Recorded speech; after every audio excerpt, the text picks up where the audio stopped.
Hello and welcome to my channel In Search of Wonder. My name is Anne and today I have my weekly wrap up.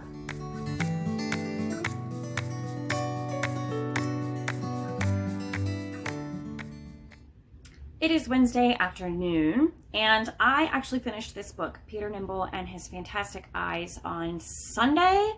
And on Monday I had recorded a kind of review of it, but I just felt like I couldn't put my thoughts together, and so I deleted that one, and so I'm trying again. I don't know if this is going to be any better, but it's going to stick, okay? It's the one we're doing.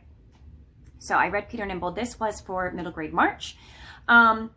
It fits the prompt to read a debut book because this is Jonathan Auxier's debut novel. And I read it together with my son. Well, not simultaneously. He read it and then I read it, and then we had fun discussing it. He had fun like checking in with me as I was reading it after he did, and seeing where I was in the story and getting my thoughts on what was happening and everything. So that was super fun to read with him. It wasn't his favorite book ever, but he enjoyed it, and I would end up saying the same thing. I haven't put it on Goodreads yet. I will soon, but I'm going to say 3.5 to 4 stars. And there was nothing in particular that I strongly disliked about the book or can objectively say like that was faulty in the book.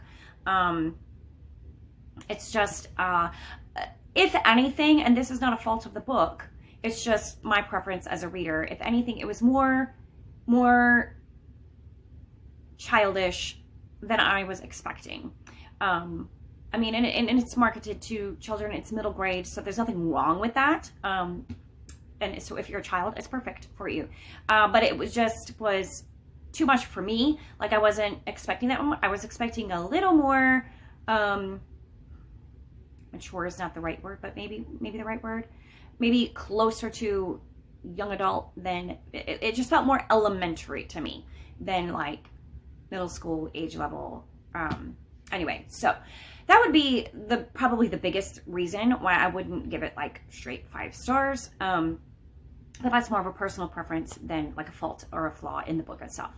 I thought it was a very, very creative story, very with lots of twists and turns, a lot of stuff going on in this story, very imaginative, and so that made it interesting and kept me reading. Like, you kind of, like, there were always little bits of like unexpected things happening in the story.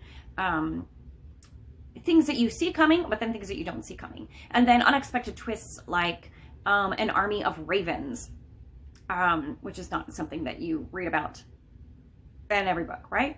And also the main character, Peter Nimble, how he does not have any eyes, and so he's blind. He is a thief, and so he steals this box of magical eyes.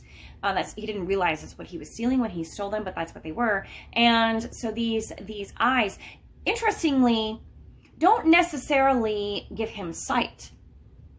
They give him other powers. So that's where the fantastic eyes come from. And so that was really very cleverly well done. I enjoyed that. I'm not good with eye discussion, as I have talked about before. It was a little borderline for me, but it was fine, you know, because it's written for kids, so there was nothing super duper gruesome about it. I managed it. It was fine, but also not my favorite sort of thing. But it was interesting how he compensated for his lack of sight with his sense of hearing and touch to a certain extent as well, but also his sense of smell. So mostly his sense of smell and his sense of hearing, which are, you know, this being a, you know, a fantastical kind of story, are, you know, like supersonic kind of hearing and ability to smell. So it's magnified beyond what would be possible for an actual person, but that's part of what makes him, you know, a great thief and makes him the hero of this story. The story takes us on a lot of twists and turns to a lot of different places, and there's some uncertainty through much of the story, like who really are the good guys and the bad guys. So, you know, you're trying to figure this out. There was one big reveal about 60-ish% of the way through the book that kind of, my son was like, I saw that coming, like, you know, halfway through like when I first met this character, I saw that coming, and I felt like that was a little bit obvious. But I think, again, considering the target audience, I think that that's to be expected. I don't think it was meant to be like a super hidden, to, you know, an adult person reading it or an older child.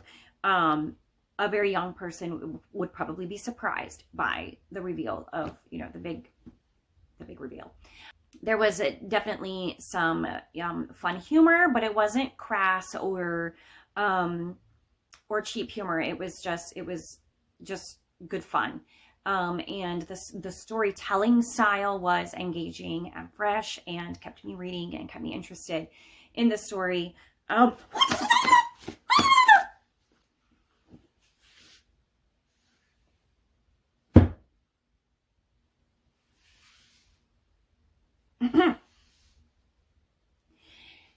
This is what happens when you sit in a basement. You look down and you see a spider crawling on your leg. Okay. That was exciting. Anyway, so I don't even know what I was saying. Characters, interesting. Our hero loved his, you know, plucky, courageous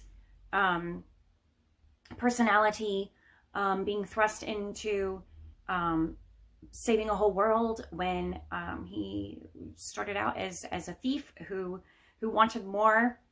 I loved the nods to other classic children novels, or like the beginning of the story has strong Oliver Twist vibes for sure, which was really fun. And yeah, all in all, it was a fun read. I enjoyed it. The next middle grade March I will read will probably be City Spies, which my younger son has already finished and is working on the rest of the series. So that one is definitely a genre I don't normally go for, so that will be good for me. I don't know if it fits any of the prompts, but that's the one he picked for middle grade March, so that is what we are going with. So I am also reading Dear Mrs. Bird with Miriam Elizabeth Reads, and as a buddy read, and I'm reading Evgeny Onegin with Courtney and Dia. And so we've had a lot of fun. We've been discussing the first chapter of Evgeny Onegin, and had a good time with that. And I'm about 25% of the way through Dear Mrs. Bird and really just enjoying it. Such a fun, just a fun story. I love the main characters, very British, saying, like, patterns of speech and sense of humor. It's just really a lot of fun. I love the mood of the book is just, it's just fun to read. It's very enjoyable. So that is what I'm working on, and I will probably, we're reading Evgeny Onegin 2 chapters a week, so I won't be finished with that one this week for sure. But I may talk about the 2 chapters closer to the end of the week. And then in another clip, and Dear Mrs. Bird, I'm sure I will finish. So I will just give a full update on that one. And I will also start City Spies at some point. So that's what I've got reading-wise this week. So I will keep you posted with my thoughts on the books as I finish them. And I will talk to you later. Hello, it is Saturday afternoon. And I have a few little clips that I will share with you of our week that we had. So at school right now, and I'm hoping to make a video more on this subject next week, but at school, in my music classes, my general music classes, we do March Music Madness every March, where I choose 16 of a particular type of music, and we listen to selections, those 16 selections, and we narrow them down to our favorites, kindergarten through 7th grade. And this year we are doing the topic of ballet. So I have my poster board of our 16 selections. We've completely finished half of the first round, and we're gonna wrap up the second half this coming week, and then we're gonna be starting into round 2, where we're narrowing down even more One of my students prophesied that Nutcracker was going to win the whole thing.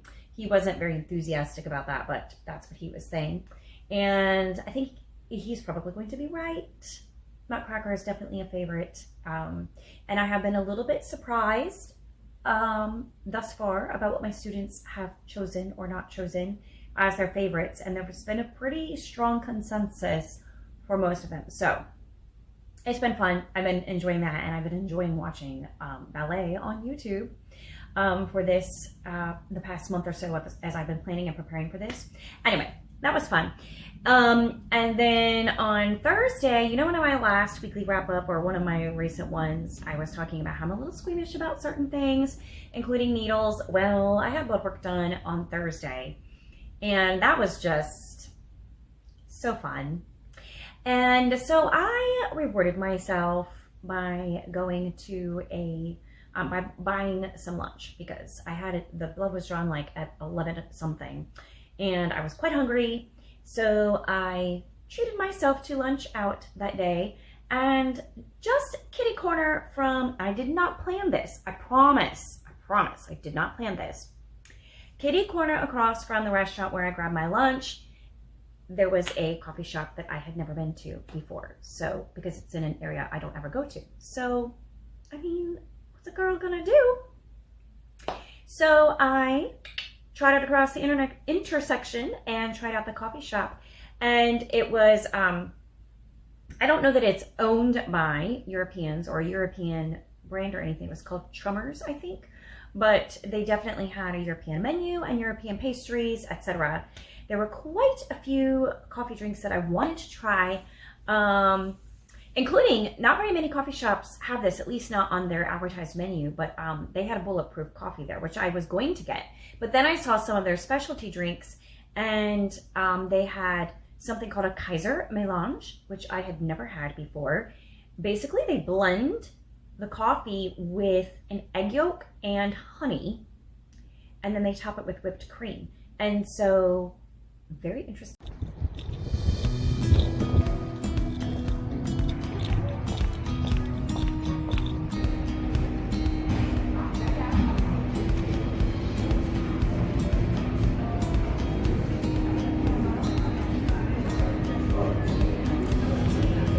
So I had to have my blood drawn, so I went to the coffee shop to treat myself. And I got a Kaiser Melange, which I'd never heard of before. Interesting. All I see is whipped cream. But underneath the whipped cream is supposedly egg yolk mixed with honey, mixed with coffee. So,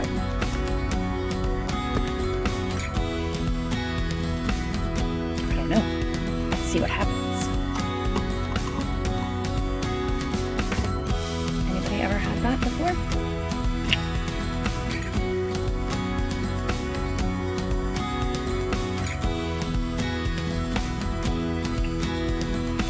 Very rich. I'm mostly getting whipped cream here. It's very rich and not very sweet. That's nice.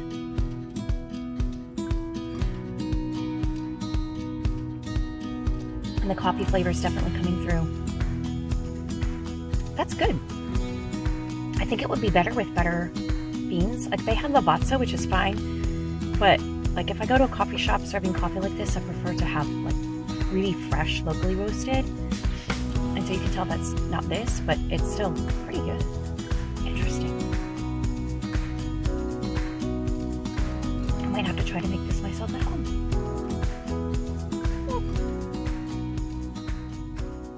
I tried that coffee shop.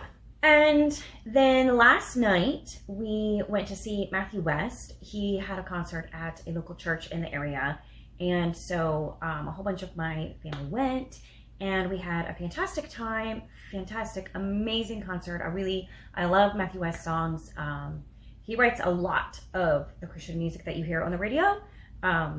If you go to his Spotify account, he has a playlist of all the songs that he's actually written. even if he is not the one who performs them. Anyway, and he did a couple of those at the concert last night, but mostly he was singing the songs that he's recorded. But it was a fantastic concert. Really, we all really had a great time, enjoyed it so much. So fun to worship and sing along with him. So that was a lot of fun.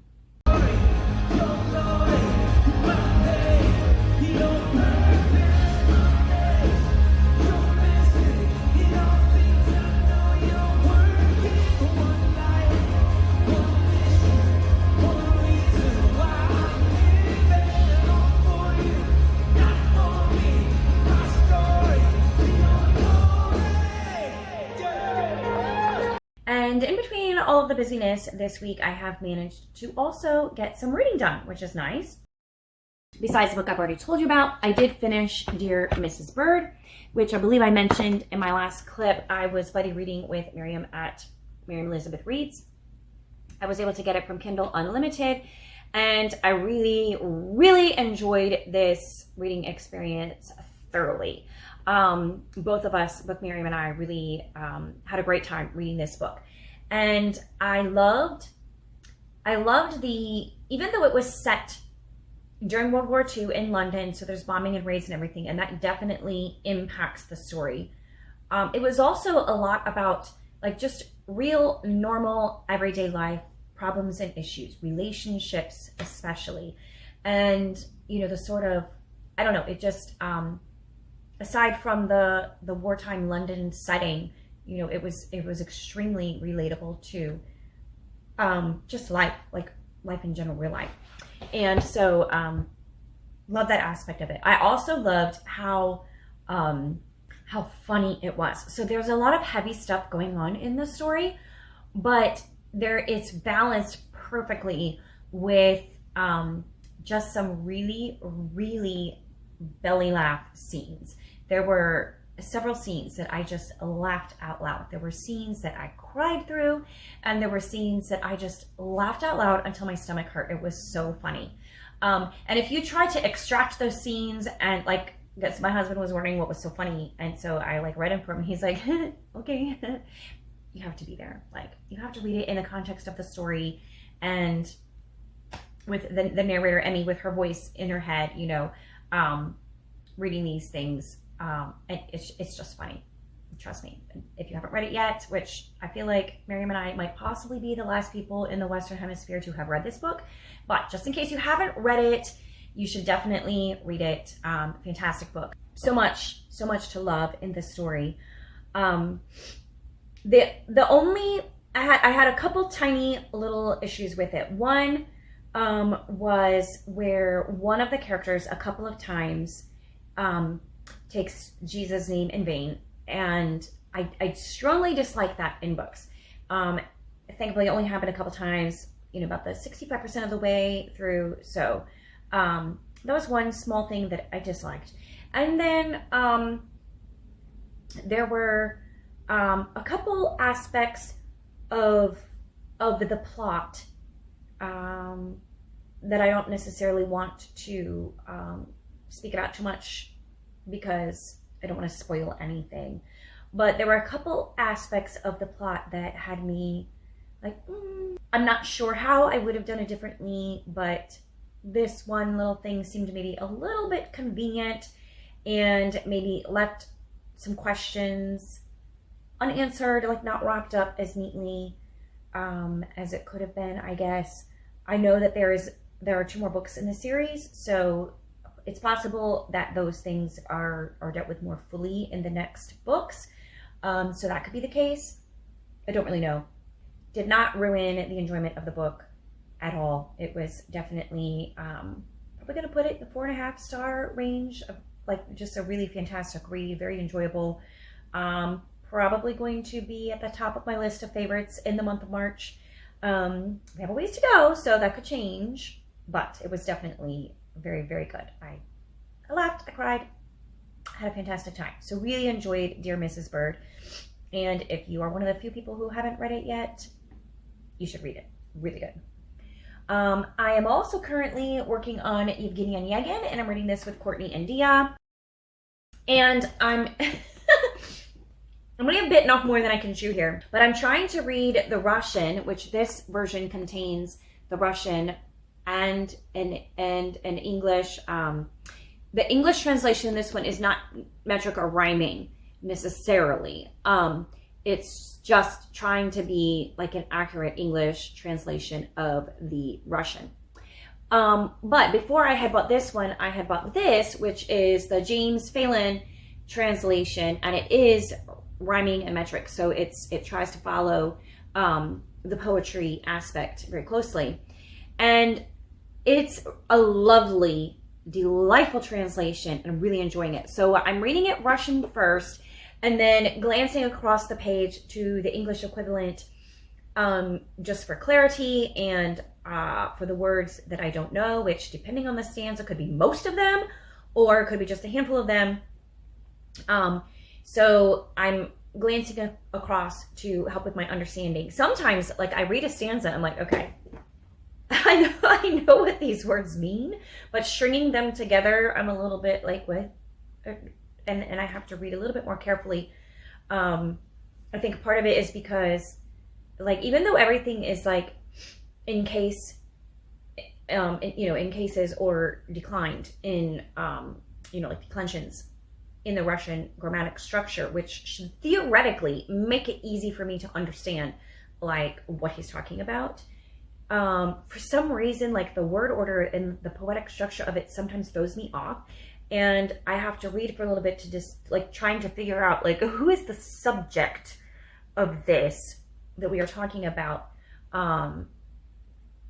because sometimes the subject is, like, understood in Russian, because the way the grammar works, like, they don't always, like, restate the subject like you would in English per se.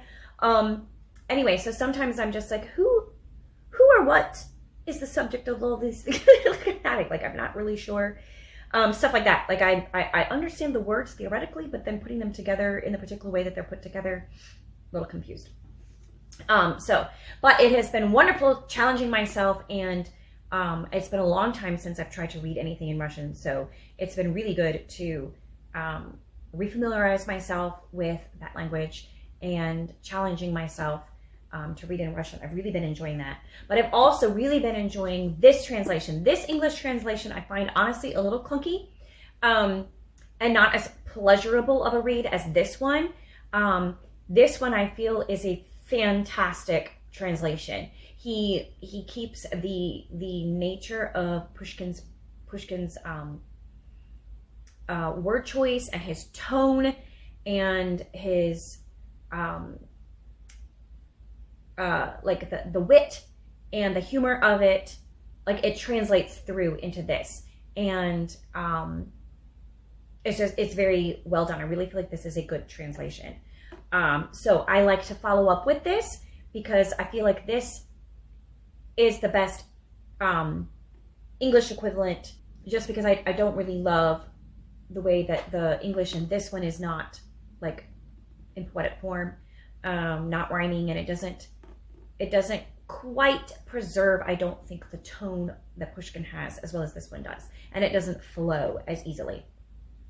But I think it's very accurate, and it has some fantastic notes in the back that I didn't even realize were there until Courtney mentioned it. So I'm glad she mentioned it. It has some fantastic notes that explains a lot of the things that are in the story. Because as we were talking about in our buddy read, is that this book is very much a product of its time and place, more so than I would have expected.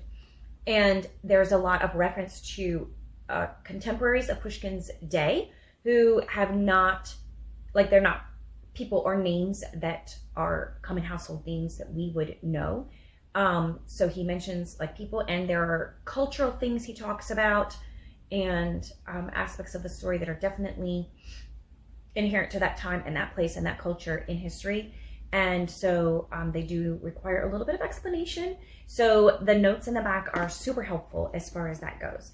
Like, just one tiny example, like, he talks about the name Tatiana and how, you know, it's not a common name for Russian literature. And so then there's a little note, you know, explaining why that is in the back. So that kind of thing is very helpful and very interesting. However, it means it takes me like 3 or 4 times as long to read through it. Like if I just read this, it would be super easy read. But trying to read all of them at the same time is a little bit more like of a mental slog. But at the same time, one I'm really enjoying, so I'm going to persevere. This week I ended up having to read the last like 25% of the chapter just in the English version, so I could keep up with Dia and Courtney and not make them wait. So that was very helpful to be able to just read the English one. So I will do that as necessary, but I am enjoying the challenge of reading in the Russian as well. So that is what I am currently working on. Now that I finished Dear Mrs. Bird, I think the next thing that I'm going to read is City Spies. So I'm going to pick this up. My younger son read this for middle grade March, and so I'm going to read it also. We got the rest of the series from the library, or at least several of them, and I don't know how many there are altogether. And he is on like book 4 or 5 now, so he's just gulping them down. Really enjoying those, which is good. I'm so glad when that happens, when he enjoys a book and wants to read more of them. So I am looking forward to digging into this one this coming week, and also I'm going to hopefully start Mansfield Park soon.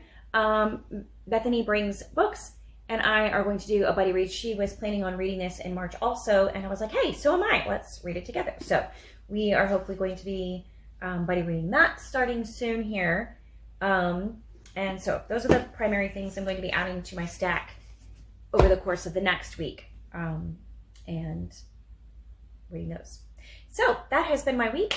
Going to wrap up this wrap up, and I will see you all next time. Bye.